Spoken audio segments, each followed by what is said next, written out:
Pandian store serial next promo என்ன மாதிரியான twist ஆக்க போகுதுன்னு பார்க்கலாம். அப்பா என்னப்பா சொல்றீங்கன்னு சொல்லிட்டு கேட்குறாங்க. ஆமாம், என்னுடைய அண்ணன் என்ன எதிர்த்து ஓவரா ஆடாதுன்னு சொல்லிட்டு எனக்கு அட்வைஸ் பண்ணிட்டு போறாரு. அந்த அளவுக்கு நான் முட்டாளா இருந்திருக்கேன்னு சொல்றாங்க. ஆமாப்பா, எப்பனாலும் பெரியப்பாவோட மனசு மாறிடலாம். அதனால நீங்கள் கொஞ்சம் உஷாராக தான் இருக்கணும். எல்லா விஷயத்துக்கும் நம்ம உஷாராக இருக்கிறது தான் நமக்கு நல்லது நல்லா சொல்கிறாங்க.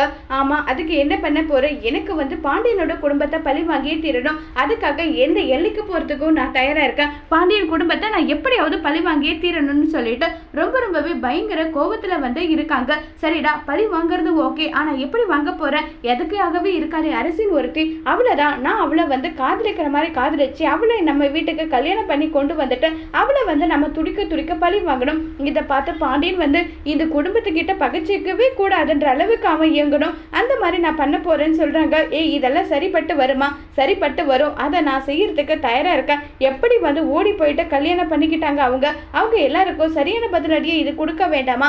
இதுதான் சரியா இருக்கும்னு சொல்லிட்டு ரொம்பவே வக்கர புத்தியில இருக்காங்க குமரவேலு. குமாரி இப்ப என்ன செய்ய போறாங்க? அரசு அதுக்கேற்ற மாதிரி குமாரை லவ் பண்ணுவாங்களா இல்லைங்கிறத வரப்போகிற எபிசோடில் வெயிட் பண்ணி பார்க்கலாம். தேங்க்யூ.